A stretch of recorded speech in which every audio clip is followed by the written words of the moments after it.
Ça rend bien. Bien content d'être ici, puis je considère que ce matin, c'est une invitation de Linda qu'on soit ici. Parce que Linda nous a donné un rendez-vous, parce qu'elle voulait faire un geste marquant dans sa vie. Et j'aimerais vous entretenir un peu de ce geste-là. Oui. Oui, as-tu le PowerPoint? Ah, c'est toi qui va l'avancer, ça marche. Non, c'est beau, tu vas me l'avancer. Moi, juste le dire, c'est bien correct. Tu peux avancer la première, c'est beau, un rendez-vous. Peut-être juste avant de commencer, pour ceux qui ne sont peut-être pas habitués à avoir une occasion où ce que les gens se font baptiser, et peut-être particulièrement des adultes, j'aimerais juste donner au moins 3 points pour être capable de s'orienter comme il faut. C'est un beau moment, lorsqu'on vient dans une réunion comme celle-là et que quelqu'un décide de se faire baptiser. Premièrement, le baptême qui va avoir lieu, c'est un baptême qui est décrit selon ce que la Bible en dit. Il y a différentes manières de se baptiser, on le voit un peu dans la société autour de nous, puis même ailleurs. Mais le baptême qui va avoir lieu, j'espère que je ne parlerai pas trop vite parce qu'il y a des anglophones, je vois ça qui me suivent un peu. Oui. Un peu plus de volume, Jonathan, es-tu capable de me donner ça? Ça marche? Merci, tu nous dis, Jean-Max. Et c'est selon la Bible et c'est par immersion totale. Pourquoi? À cause du deuxième point que je vous apportez, parce que le baptême est un symbole. Un symbole, mais un symbole qui n'est pas mystique en tant que tel, mais qui est simplement un symbole qui pointe et qui représente quelque chose qui s'est passé dans la vie d'une personne, dans la vie de Linda.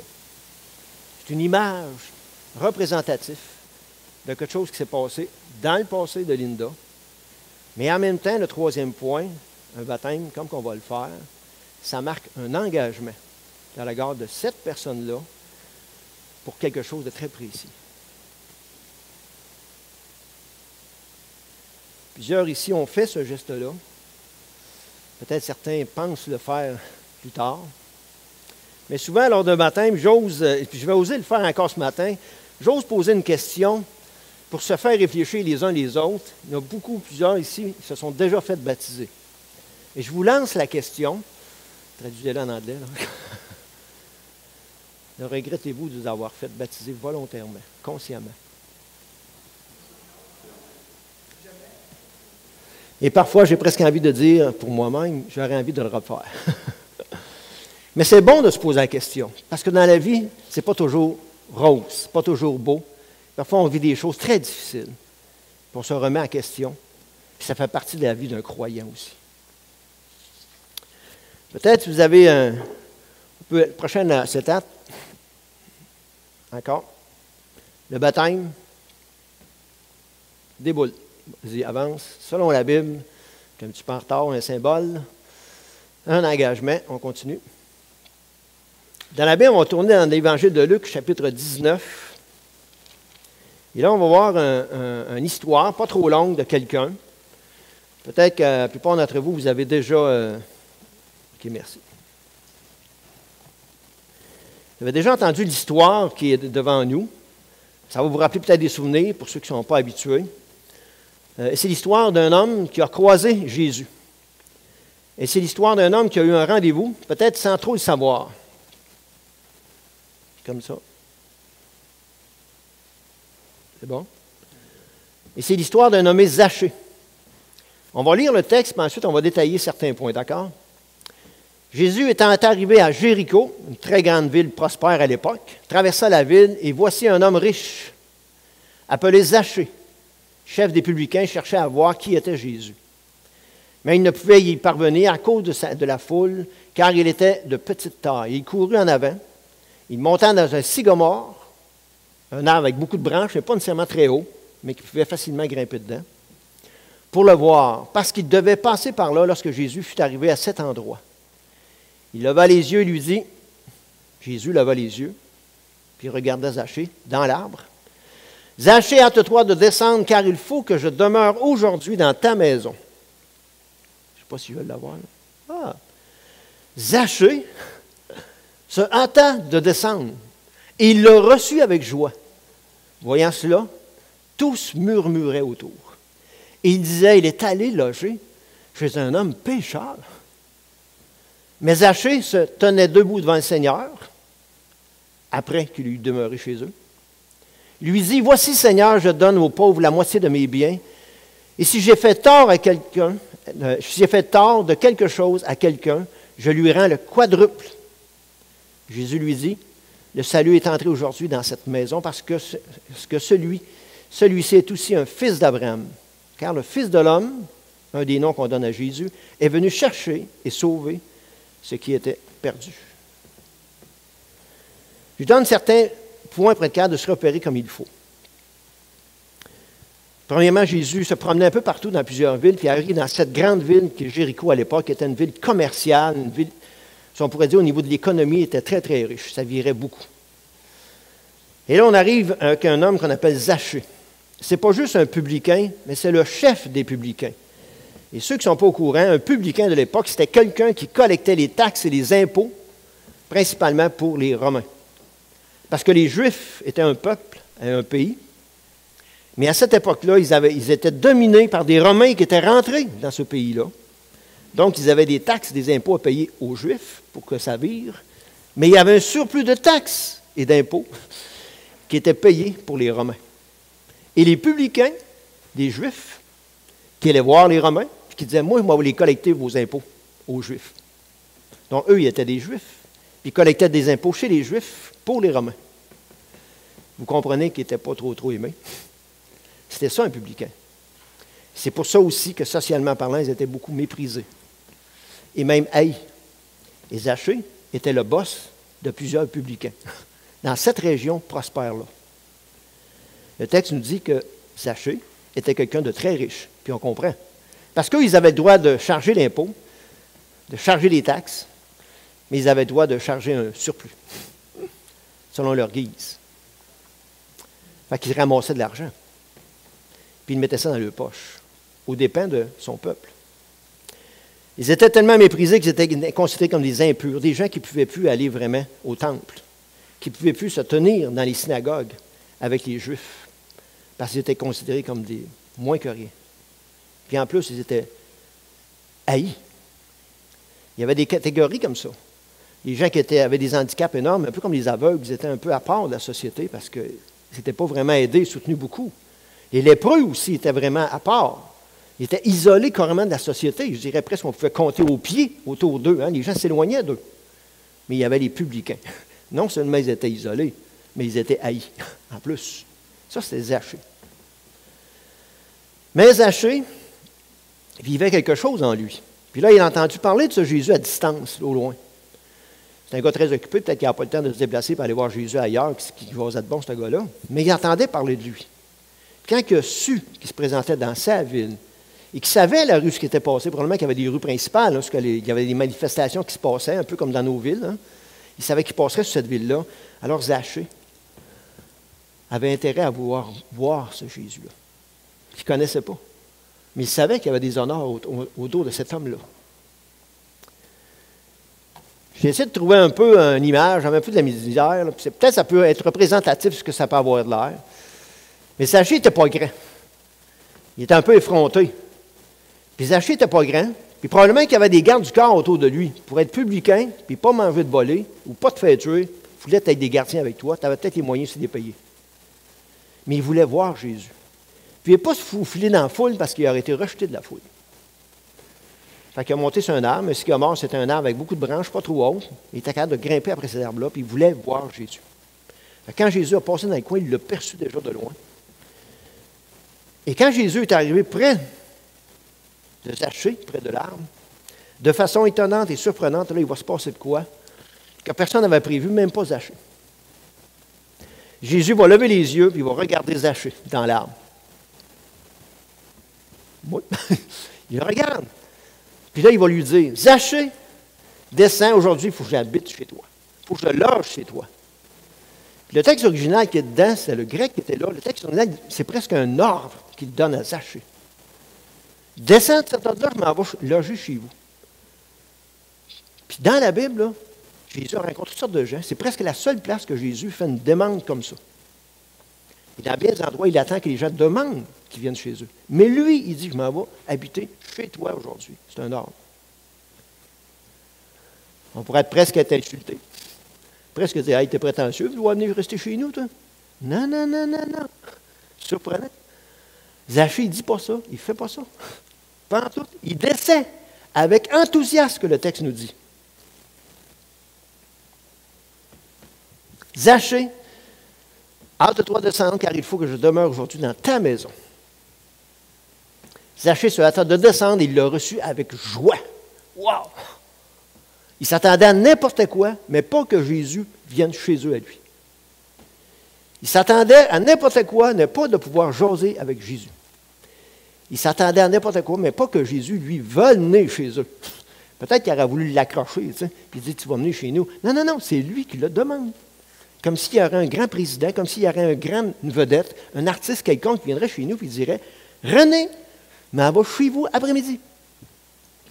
Chez nous? Oui, oui, oui. J'arrive avec ma limousine, là, j'arrive là, toute ma délégation, je m'en vais faire un petit tour chez vous. Ah, ouais? Comment ça, toi? C'est quelque chose. Mais c'est un peu comme ça, ce qui s'est passé. Puis là, je ne savais pas trop comment le représenter encore, mais là, il va se passer de quoi aussi? Bon, j'ai un modèle de maison comme une ancienne maison de l'époque, mais je pense que la maison de Zachée devait être mieux que ça.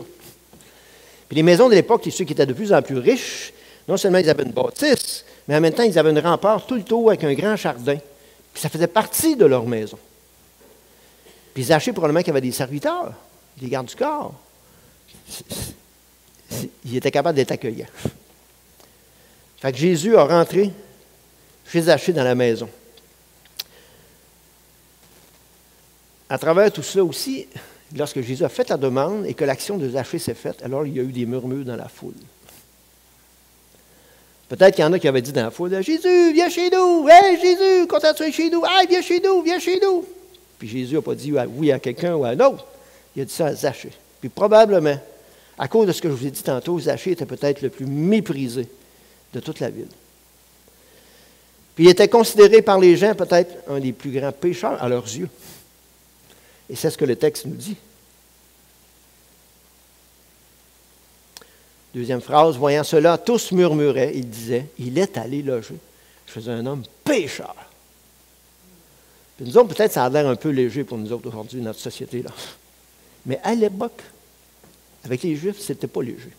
Un pécheur, là, c'était un impur, un sale, un Québécois, un crotté, un méprisé. Jésus, il va là. Voyons donc, un gars qui fait des miracles, un gars qui dit qu'il connaît Dieu, qui nous parle de Dieu, qui est pur, qui est saint.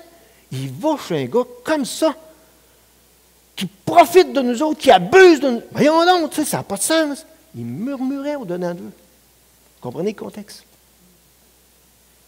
Et vous savez, ce qu'on aimerait savoir, c'est ce petit bout-là. Il va loger chez un homme pécheur.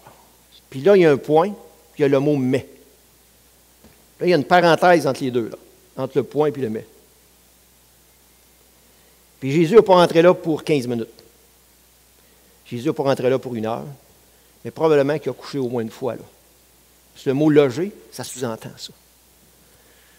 Et non seulement il a rentré dans la maison de Zachée, il a parlé avec Zachée, mais il a dormi là. Ils ont eu le temps de discuter. Au moins une nuit, sinon peut-être plus. Wow! Imaginez les murmures autour. Il est encore là! Voyons donc! Qu'est-ce qu'il fait là? En plus, il n'est pas sorti. Il va dormir là. Avec un impur, un crotté de même. Voyons. C'était comme ça. Ça flottait dans les airs autour. Là. Jésus ne tenait pas compte de cela. Jésus, le fait qu'il était pécheur ou qu'il y avait des péchés, ne s'arrêtait pas à ça. Il passait par-dessus là. Puis il y avait un rendez-vous avec Zachée. Puis il s'en va directement à ça, malgré tout ce que la foule disait. Et cette foule-là avait accueilli Jésus. Youpi, Jésus dans nous autres. Hey, imaginez une foule qui crie ça. Pour ceux qui a dit Zachée, je m'en vais chez vous, imaginez, boum, ça a changé. Ça a arrêté Jésus. Jésus est en train de démontrer pourquoi il est venu si bas sur terre. Je suis venu pour les pécheurs. Pour ceux qui sont pécheurs. C'est pour ça que je suis venu. Je pense aussi que Zachée savait qu'il était un pécheur, parce que les gens devaient lui rappeler assez souvent. En mots, puis peut-être en attitude aussi, surtout. Mais dans le privé, il s'est passé quelque chose de particulier, qui ne nous est pas décrit dans le texte, dans les phrases, mais quand on lit la Bible dans son ensemble, quand on lit le Nouveau Testament, quand on voit ce que Jésus est venu faire, quand on comprend ce qu'il est venu faire, quand on voit les autres rencontres qu'il a eues avec les gens, les déclarations qu'il fait, on peut saisir un peu plus ce qui s'est passé dans le privé, dans la maison de Zachée, entre Jésus et Zachée. Tantôt, en guillemets, on va pouvoir savoir ce qui s'est passé dans le privé entre Linda et Dieu. Elle va nous en parler. Mais un jour, j'ai hâte d'aller rencontrer Zachée au ciel puis de dire « Hey, Zachée, dis-moi des détails un peu. Là. Je sais qu'il s'est passé de quoi. Là. Écoute, j'ai une idée, là, il s'est passé quoi dans ma vie. Mais peux-tu me donner des détails? Mais j'aimerais vous parler un peu plus des détails qui sont là. Qui sont là, mais qu'on n'entend pas parce que la porte est close. Mais ça nous fait réfléchir, puis ça fait réfléchir les gens qui étaient là. Ça mijote à quelque part. Et c'était le but sûrement de Jésus qui faisait ça. Ce qui s'est passé dans la vie de Zachée là, à ce moment-là, en contact avec Jésus, avec celui qui cherche les pécheurs et qui veut pardonner les pécheurs et aider dans la vie d'un pécheur, ce qui s'est passé là, on le constate avec les résultats après. Peut-être une journée après, 2 jours après, peu importe, lorsque Zachée va dire quelque chose. Mais Zachée se tenait devant le Seigneur, et là, c'est avec fermeté qu'il le fait. Le texte, ça parle de ça, là, avec un engagement, avec un écho un peu ce que Linda va faire. Avec un engagement, il lui dit, « Voici, Seigneur, je donne aux pauvres la moitié de mes biens. » Hey, wow! Il s'est passé de quoi, hein? Et si j'ai fait tort de quelque chose à quelqu'un, je lui rends le quadruple. Là, on est en train de comprendre c'était qui, Zachée. C'est un gars qui était riche, puis il se foutait des pauvres autour de lui. Croyant, pas croyant, là. Il se foutait des pauvres, puis lui, il vivait dans le luxe.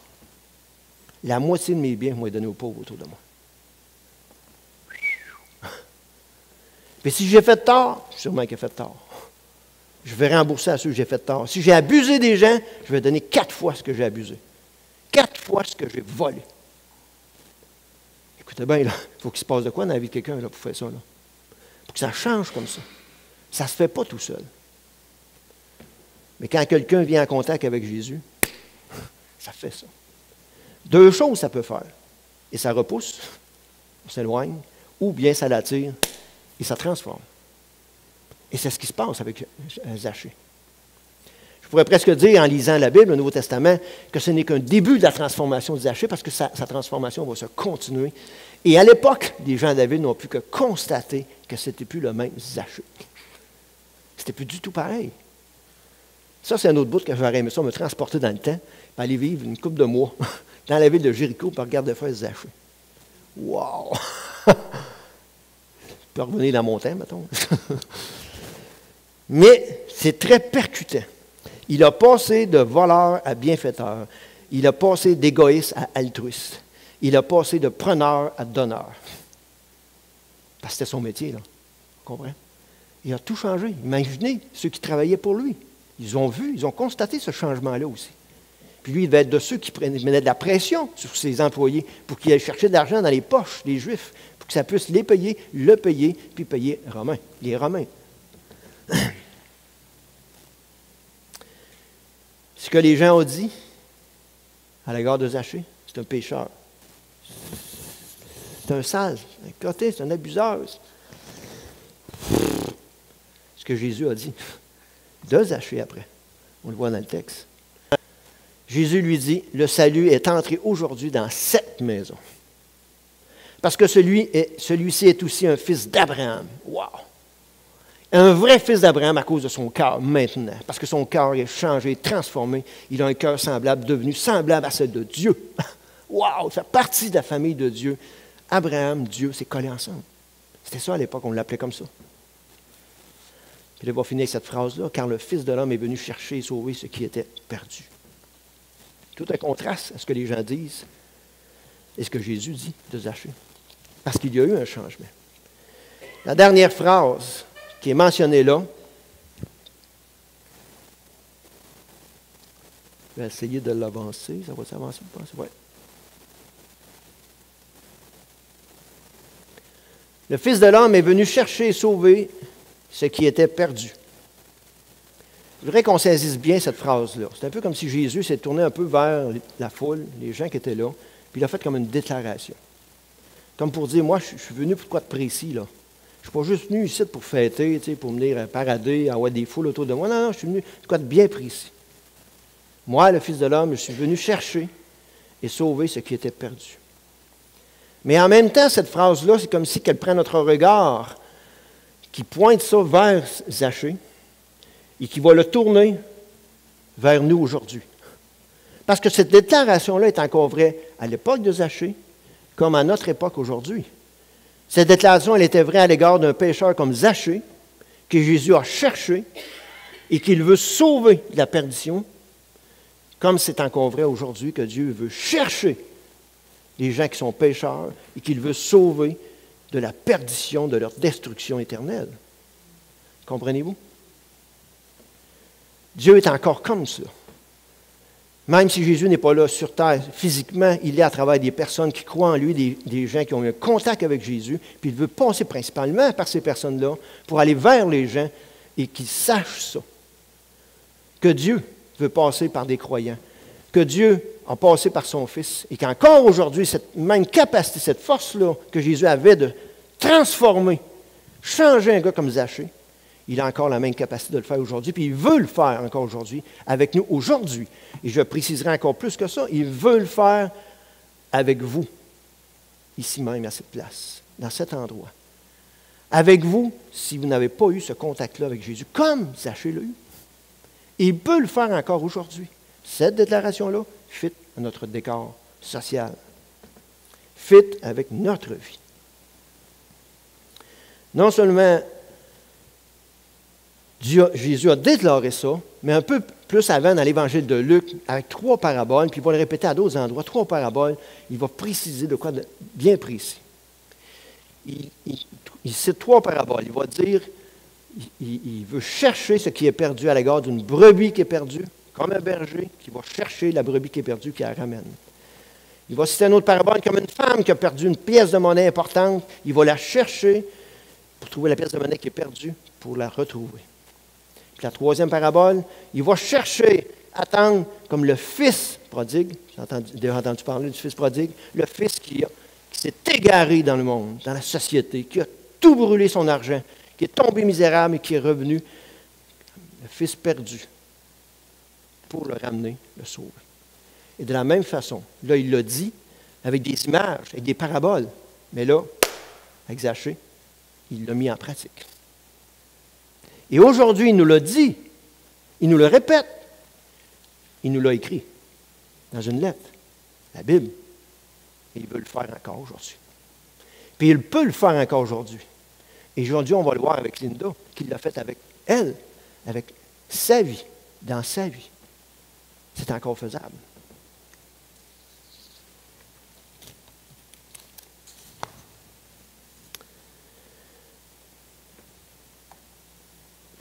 Zachée, Linda, nous aujourd'hui, trop en retard. Pourquoi ça n'avance pas? Il y a un délai, puis là, ça avance. OK.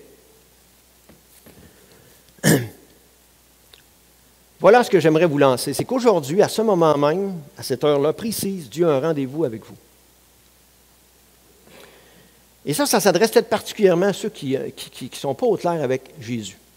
Mais aussi, ça s'adresse aussi un peu à tout le monde. Puis j'aimerais ça vous rassurer d'abord avec une première parole que j'ai déjà entendue quelque part. Certains le savent, mais je vais la répéter et je vais la redire parce que ça fait toujours du bien de l'entendre. Dieu veut que vous sachiez, vous aujourd'hui, comme à l'époque ça l'était avec Jésus, comme que ça l'était avec Linda, mais aujourd'hui, précisément, Dieu nous dit, puis il veut que vous sachiez, Dieu vous aime. Puis avec un grand A, avec un amour que la Bible appelle inaltérable, qui ne s'use pas, qui ne se dilue pas, avec autant de passion, d'intensité. Cet même amour-là qu'il a aimé Zachée, le pécheur, Cette même amour-là est encore accessible aujourd'hui, puis il nous dit à tous et chacun, Dieu t'aime, puis il veut qu'on le sache, puis il veut qu'on l'entende. Ça s'adresse à tout le monde dans la salle. Peut-être des croyants qui viennent ici, à l'Église, qui suivent le Seigneur, qui en général ça va bien dans leur vie. Dieu vous dit, il veut que vous sachiez, Dieu vous aime. Puis même si ça va bien, as-tu besoin de se le faire dire? Ah oui, particulièrement. As-tu besoin de se le faire répéter parce qu'on perd de vue, nous autres, hein? Nous autres, notre amour, elle fluctue. Des situations, on aimerait tellement que ce ne soit pas de même, mais Dieu, il est comme ça. Cette même passion de son amour, il nous aime comme ça. C'est ce qu'il nous a dit, qu'il y a 3 paraboles. Parce qu'il y avait de la joie dans le ciel pour quelqu'un qui se convertit. Wow! Son amour, c'est ça, à notre égard. Et peut-être qu'il y a des croyants dans la salle même qui vivent des choses difficiles au niveau de la santé, des épreuves, des difficultés, une remise en question pour X affaires. Puis on pourrait mettre une liste très longue. Dieu, ce matin, vous dit, puis il veut que vous sachiez, il vous aime. Il vous aime. Puis il est capable de faire ça à tout le monde. Là. Puis j'irai même encore plus loin que ça. Peut-être même qu'il y a des croyants qui sont en train de délaisser, de marcher avec Dieu, de vivre avec Dieu, pour X raisons. Pour toutes sortes de raisons. Peut-être qu'il y en a qui font entendre l'enregistrement. Vous aussi. Qui vous éloignez de Dieu, pour X raisons. Dieu vous dit, il veut que vous sachiez aujourd'hui qu'il vous aime. Mais peut-être aussi qu'il y a des gens qui ne sont pas croyants dans la salle, qui sont venus peut-être par politesse, pour Linda, pour un addon, qui ne sont pas trop branchés. Mais Dieu veut quand même que vous sachiez qu'il vous aime. Peut-être même que vous êtes indifférent, mais Dieu veut quand même vous dire et que vous sachiez qu'il vous aime quand même. Puis peut-être qu'il y en a même qui sont choqués contre Dieu, amers contre Dieu pour toutes sortes de raisons. Puis on pourrait en énumérer beaucoup là. Dieu veut vous dire ce matin, et je veux que vous sachiez, il vous aime, au même titre qu'il l'a fait avec Zachée. Dieu nous regarde dans le cœur, dans les yeux du cœur, puis il nous dit, je t'aime. Ouais, comme tu ne connais pas, là, tu ne sais pas ce qu'il dit à propos de toi, puis ce que je fais. Je t'aime. Je t'aime. Et c'est ce qu'il veut faire ce matin. Il veut nous dire qu'il nous aime d'un amour inaltérable, puis il veut aussi nous parler. Parce que Dieu veut avoir une relation avec nous, un échange avec nous, au même titre qu'il l'a eu avec Zachée. Il n'a pas dit, je t'ai béni, non. Je veux rentrer chez vous, dans ta maison. Aujourd'hui, il nous dit la même chose. Je veux rentrer chez vous, dans ta maison. Ça veut dire, je veux rentrer chez vous, dans ta vie. Je veux avoir une relation avec toi. Pas une religion, une relation avec toi. Ah, ça, c'est quelque chose d'audacieux. Il a un rendez-vous avec nous, un rendez-vous avec vous. Il nous l'a écrit dans une lettre. Il nous l'a dit ce matin, en m'utilisant moi, verbalement. C'est Dieu qui parle à travers ma voix. Parce que je sais que Dieu, comment il est. Je sais qu'il est comme ça. C'est mon intention à votre égard, il est comme ça. Il veut juste que vous l'entendiez. Mais en plus que ça, il veut avoir un contact avec vous, il veut avoir une relation avec vous. Il veut prendre soin de vous faire du bien dans votre vie, vous aider, transformer votre vie, comme il a fait avec Zachée. Et peut-être autrement, différent, mais en mieux. Et en plus, il veut vous avoir un jour au ciel avec lui, dans sa demeure éternelle, dans son grand luxe glorieux. Là. Il veut là. Mais Dieu est honnête, puis Dieu est franc avec nous autres, avec vous, avec Zachée. Puis c'est sûr que dans le privé, il s'est passé de quoi. Puis Jésus a été honnête avec Zachée. Là. Il n'a pas dit, faites dans les autres, si t'es pécheur, là, tiens pas compte de ça. Non. Il était honnête, là, Jésus, là. Il voit Zachée, il connaît Zachée, il l'a appelé de son nom alors que personne n'y avait présenté. Il connaît son cœur, il sait comment était Zachée, il était capable de lui dire, t'es un pécheur, Zachée. T'es un grand pécheur. De la même façon, aujourd'hui, Dieu nous dit, on est des pécheurs. C'est juste qu'on a peut-être, parfois, on a un bémol. Tu sais, je ne suis pas si pire que ça. Tu sais, un autre côté. Non. Toi, tu es un pécheur.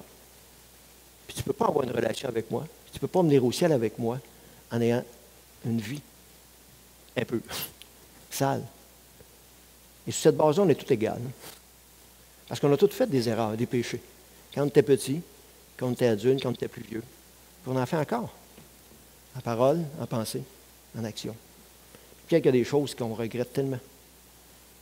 Et c'est ça qui nous empêche d'aller en présence de Dieu. Ça empêche Dieu d'avoir une pleine relation avec nous et qui nous empêche d'aller rejoindre au ciel. Parce que le ciel est parfait. Le grand luxe glorieux. S'il doit rentrer au ciel, il doit être parfait. Amen. Et là, on arrive à cette autre étape qui est si importante. La solution. La solution, c'est ce que Jésus est venu faire. Puis probablement que Jésus a parlé à Zachée. De ce que lui allait faire plus tard. Nous, on regarde Jésus de ce qu'il a fait il y a longtemps. Zachée, moi, je vais payer ta facture. Zachée, moi, je vais payer pour tes péchés. Zachée, moi, je vais porter tous tes péchés. Je vais les prendre sur moi, puis je vais aller les payer. Zachée, on aime ça comprendre ça un peu. Qui peut faire ça? Moi, je peux le faire. Jésus peut le faire. Puis aujourd'hui, c'est encore valable. Jésus a la capacité de nous dire, tes péchés, je peux les porter, si tu le veux. Je prends tous tes péchés, tes passés, tes présents, puis même tes futurs. J'ai cette capacité-là. Je suis homme, je peux mourir pour toi, à ta place, mais je suis Dieu. J'ai cette capacité-là de tout porter l'ampleur de tes péchés et de payer pour. Wow! C'est toute une affaire, ça. Et si on croit cela, par la foi, si on croit cela, à cet événement qui a eu lieu 2000 ans, il y a 2000 ans derrière nous sur la croix et qui est encore accessible, plein de force encore aujourd'hui, si on croit cela pour nous-mêmes et qu'on le prend et qu'on le sert, alors là, Dieu va répondre. Il va nous pardonner. Il va nous laver. Puis il va nous rendre justes à un tel point qu'on va pouvoir rentrer dans le ciel. Wow! Il peut le faire. C'est pour ça que Zachée a réagi comme il a fait. Il a sorti, après avoir Jésus a logé chez eux, il a sorti de là, puis écoute, Seigneur, je te le dis, j'ai fait du tort, là. Écoute, je nettoie ça, je répare ça. Wow! Pourquoi? Il venait de recevoir des cadeaux, des cadeaux, des cadeaux, des cadeaux, des cadeaux. C'est quelque chose, là. Parce qu'il s'est passé de quoi? Il y avait de quoi de mieux que tout ce que ça devait y écouter. Comprenez-vous? Le résultat, on voit le résultat, les conséquences de ce contact avec Jésus. Il le démontre. Zachée démontre. Ce grand amour inaltérable qu'il a reçu de la part de Jésus, il le démontre, lui, en donnant de cet amour-là à son prochain. En action. Ça ne peut pas faire autrement. C'est ça que ça fait, un tel changement.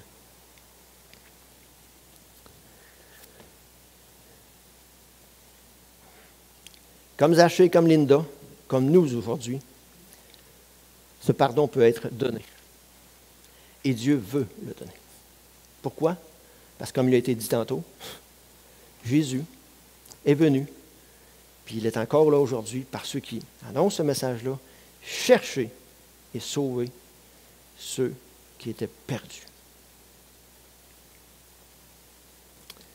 Et en plus, c'est sûr que Jésus n'a pas resté avec Zachée. Et là, Zachée pouvait avoir cette relation spirituelle avec Dieu. Au même titre qu'aujourd'hui, après, quand on reçoit ce pardon-là, on peut avoir une relation spirituelle avec Dieu. Ce contact avec Dieu. Parce qu'il va déposer ce qu'on appelle la Bible, le Saint-Esprit en nous. Et on peut avoir un contact, parler avec Dieu. Intimement, proche. S'adresser à Dieu dans nos mots, par la prière que la Bible parle. Mais Dieu va être passionné, penché, si je peux dire ça, pour nous écouter. Puis lire dans nos pensées, dans nos cœurs, c'est parce qu'il veut nous entendre. Mais en même temps aussi, il va vouloir nous parler. À l'inverse, c'est une relation. Il veut s'adresser à nous, il veut nous réconforter, il veut nous encourager, nous consoler, comme il a été mentionné tantôt, nous diriger, nous guider. Puis il le fait principalement avec la lettre qu'il nous a écrite, la Bible.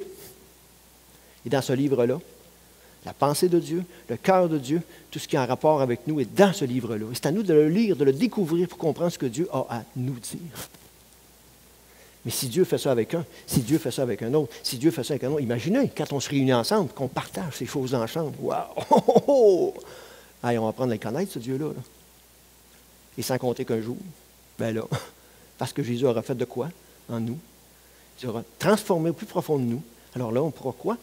Un jour être transporté, d'une manière ou d'une autre, dans les lieux célestes.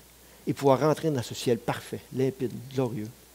Parce qu'on pourra rentrer aussi avec la gloire, la justice de Jésus qui nous aura donné vers cet endroit-là. C'est quelque chose, hein?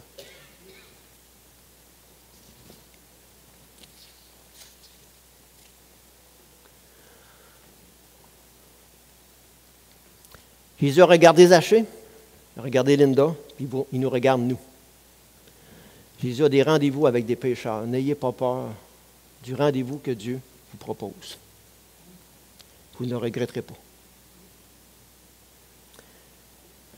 Je vais laisser la suite, puis dans quelques instants, on va voir un peu le rendez-vous que Dieu a eu avec Linda. Merci.